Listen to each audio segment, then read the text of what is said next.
tarde, bom dia, boa noite, né? Dependendo do horário que você estiver então acessando esse vídeo. Então, eu estou fazendo uma sequência de vídeos, né, sobre a descoberta do Brasil, que faz parte da minha área de conhecimento, né? Mas só que esse vídeo, ele na verdade, ele visa é, para uma finalidade acadêmica, né? Mas só que eu tenho o hábito sempre de estar postando, né, os meus laboratórios, né, e aquilo que eu faço, para que não só para mim mesmo, porque é algo particular, mas para outras pessoas que quiserem também, porque eu sempre coloco algo a mais daquilo que não consta nos livros comuns, né, que vai estar nos livros um pouquinho mais de estudo aprofundado, beleza? Então, apresentação, eu sou Denilson Barbosa, professor de História. Vem comigo então. Bom, galera, na descoberta do Brasil, né, a travessia de Portugal até o Brasil, ela se foi feita em 44 dias, né?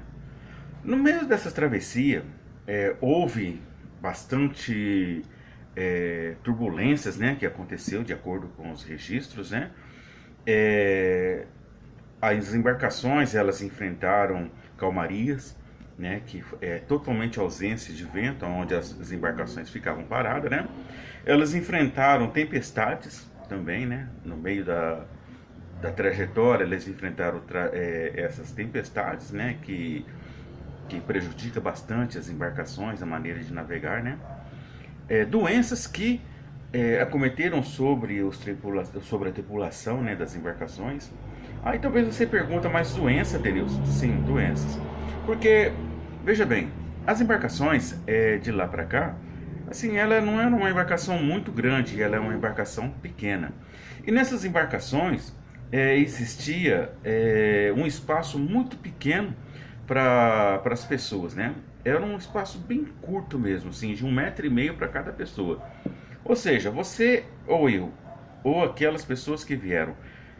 Por nós sermos seres biológicos, né, nós temos então algumas necessidades diárias, né? Entre elas, nós temos a necessidade de comer, de deitar, de dormir, né? Nós temos a necessidade fisiológica, enfim, né? É o nosso viver corriqueiro. Bom, você tendo apenas um espaço de 1,5 metro, você não tem muita liberdade. Ou seja, você era privado de muitas coisas. Embora os europeus, eles não tinham o hábito de tomar banho, né? Eles tomavam banho uma vez na vida, outra na morte, porque eles tinham medo de ficar doentes. Mas veja bem, ali, naquele lugar ali, por exemplo, eles estavam privados de água potável. Tinha água, mas era mal armazenada, né? A comida também era mal armazenada, mesmo que tivesse um lugar bom para armazenar, elas iam estragar, porque naquela época acontecia aquelas grandes corridas para ir até na Índia buscar então os condimentos, no caso a pimenta do reino, pimenta, cominho, né, o cravo, canela, então todas essas coisas assim vinha então lá da Índia, né, mas era justamente para isso, para poder estar preservando os alimentos que se estragavam com grande facilidade, né? Então, essas grandes navegações que existiram da Índia para os continentes da Europa, era justamente para isso, atrás dos condimentos, para trás das especiarias, para poder estar conservando os alimentos que se estragavam muito fácil. Bom, ali dentro da embarcação não tinha como armazenar os alimentos se estragavam rapidamente. As pessoas ingerindo aquela comida já estragada, porque ela mesmo estragada, ela era oferecida à tripulação. As pessoas comiam aquela comida e passavam mal, ou seja, ficavam com desinteria, né? E você sabe, qualquer um de nós sabe que se você ficou com desinteria, você vai defecar na roupa, né? Se você não for no banheiro. E ali não tinha como ir no banheiro. Não tinha banheiro. Essa é a palavra, né? Então, as pessoas faziam na roupa, né? Faziam ali no chão. Tanto é que eles usavam aquele sálvia, né? Para poder tirar o odor dali do chão, né? Porque tanto não só vomitavam, né? Defecavam na roupa, como também vomitavam. Então, foi um tormento durante esses 44 dias. Então foi um sofrimento muito grande, e isso não consta no livro das escolas, por quê? Porque na verdade não é um termo relevante, né? Mas é que a pessoa, para poder estar estudando história dentro das escolas, não é necessário saber, por exemplo, dessa parte, né? Isso aí é algo complementar apenas, né? Bom, com a chegada dos portugueses aqui no Brasil, né? Então eles avistaram primeiramente o Monte Pascoal, depois a ilha de Veracruz e depois a terra de Santa Cruz. Aí então, depois que chegaram, constataram então as terras brasileiras, né? Que deu o nome de Brasil por conta da grande quantidade de madeira, né? De Brasil. Então, o pau-brasil, né? Então, o primeiro ciclo econômico que vai ser, esse vídeo vai ser até o primeiro ciclo econômico, tá? Então, o primeiro ciclo econômico, né, que foi o pau-brasil, durante os 30 anos, primeiros 30 anos, essas terras ficaram totalmente paradas, de acordo como se fosse descoberto, né? Não foi mexido. A partir de 1534, a partir de 1534, então, é que começou então um movimento então das companhias hereditárias, né? Aonde Dom João III fez então, mandou para o Brasil então aquelas pessoas que eram mais próximas a ele da coroa, né? De confiança da coroa. Então foram essas pessoas que foram enviadas para cá, aonde foi dividido, foram 15 lotes, né? 15 lotes. E esses lotes, então, era para essas pessoas. Mas veja bem, essas pessoas que vieram para cá, eles começaram então a estar trabalhando com o pau-brasil. Mas só que para cortar as madeiras, precisavam de mão de obra, né?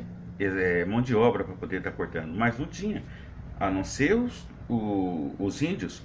Mas como capturar os índios? Os portugueses não iam adentrar dentro das matas para poder capturar os índios. E quem fazia essas capturas? Os próprios índios. Os índios tupinambás, eles capturavam os outros índios, na verdade, não para poder trocar como mão de obra escrava. Na verdade, os tupinambás, ou os tapuias, que falavam em outra língua, eles capturavam então esses índios para comer.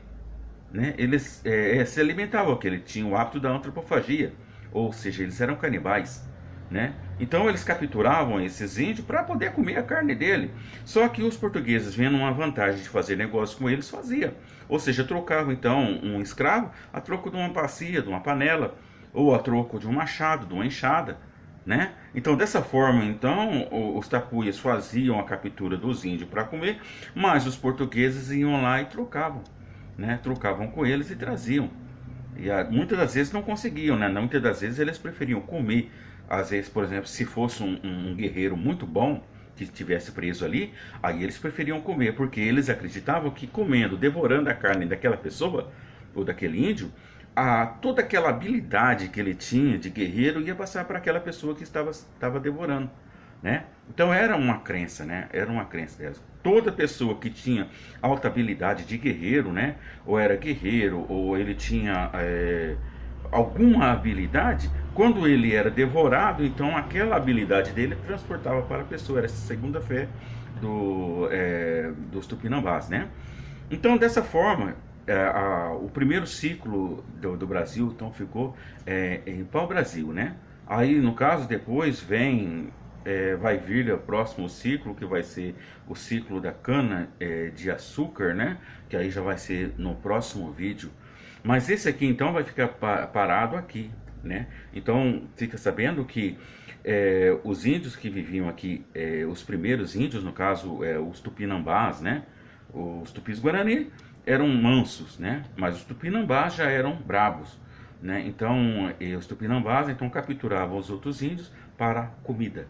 Né? E era justamente eles que trocavam então esses índios capturados como escravos com os portugueses. Vale salientar também que os tupinambás, eles cortavam a madeira logo no início, porque era eles que negociavam o pau-brasil com os portugueses, né?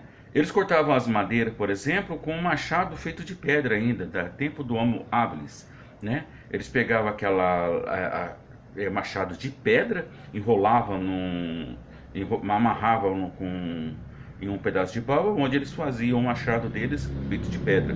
Os portugueses que trouxeram então os machados feitos de ferro, que aí começou a fazer então aquelas trocas, né?